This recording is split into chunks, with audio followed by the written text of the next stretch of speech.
Hello, in this lesson we are going to be looking at some of the ways that we can shape your eating habits. And so to rebuild your relationship with food, eating and your body, the aim is to transition from deliberate intentional actions to automatic habits which influence our behaviors. To break down this process, we want to be able to identify the difference between a habit and a behavior. And so habits are things that you repeatedly do. These can develop into subconscious automatic actions, whilst behaviors are how we act in response to a stimulus or when we are feeling triggered. These are usually coordinated by the nervous system. And so changing our habits can improve our behaviors in the long term. One of the things that I like to share with my clients is that what you focus on expands.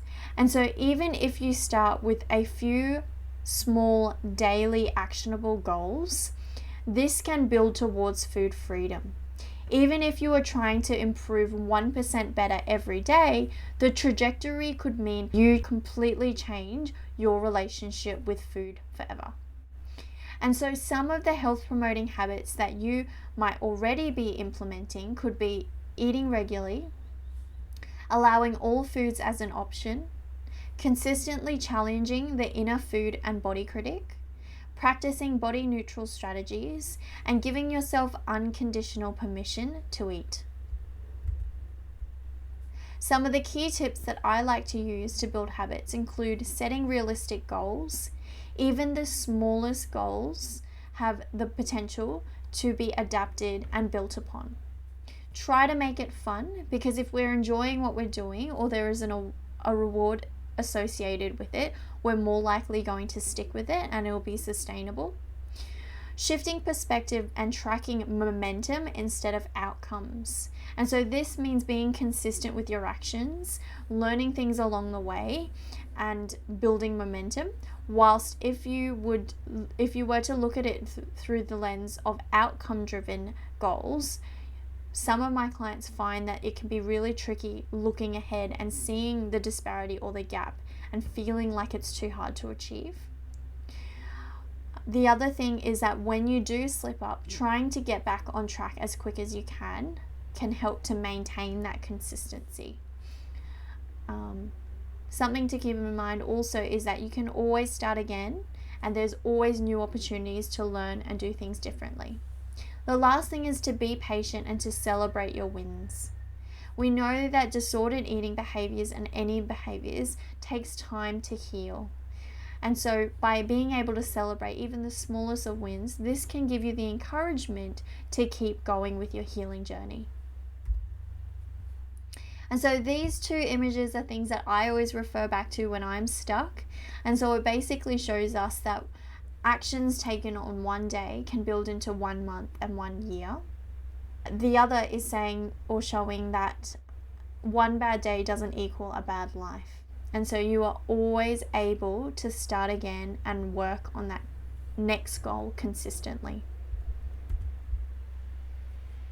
And so you have the power to choose and to align your eating habits and your food choices with your hunger levels, your appetite, your taste buds, your finances, what you have access to in terms of equipment and food, the time that you have, and your health goals. And so to reconnect to eating, we want to build upon regularity with adequacy. And so adequacy is going to help assist in supporting your health and well-being by meeting the energy and nutritional needs of your body. How we do this is by ensuring that you're eating from a wide variety of food groups and at quantities to sustain your health. So we can use the Real Food Guide to shape your food choices, and therefore you can aim to have foods from all the food groups, eat enough food to sustain your body, improve your digestion, re-nourish your vitamin and mineral stores, and build self-trust around eating.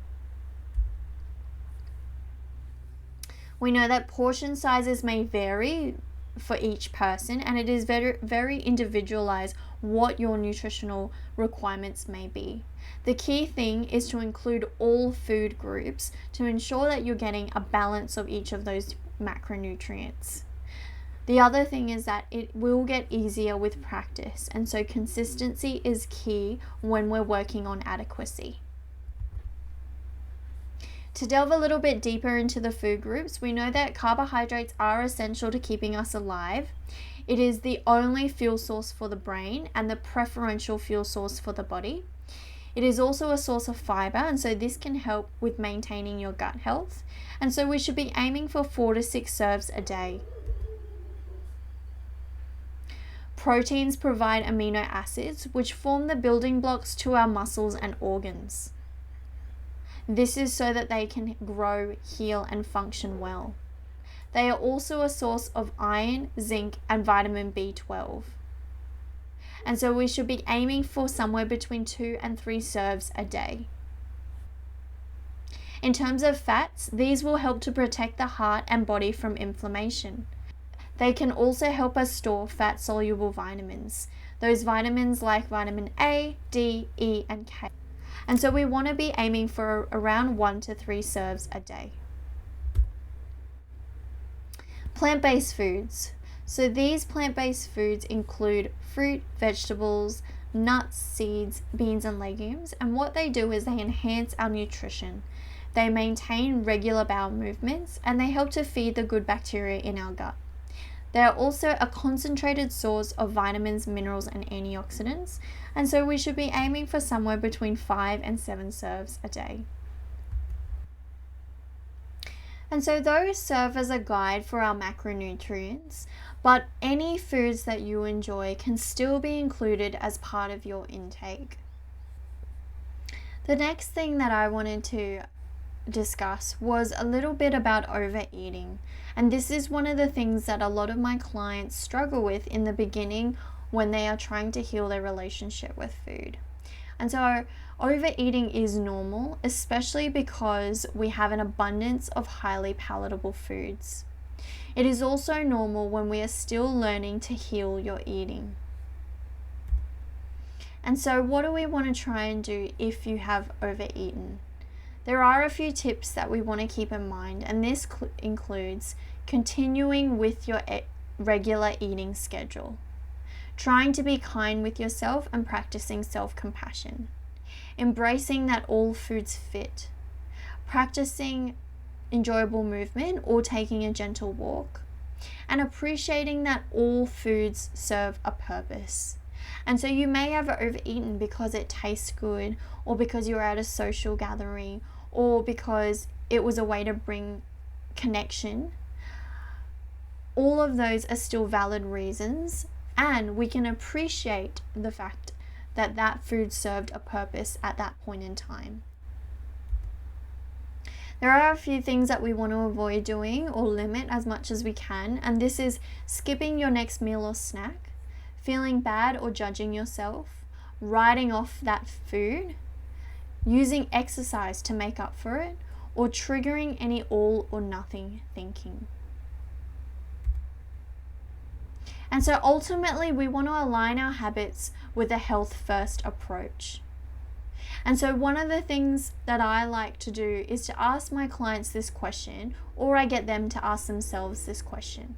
What would your best self or healthiest self do? Would they build realistic and measurable eating habits? Would they try to eat enough food to maintain their health?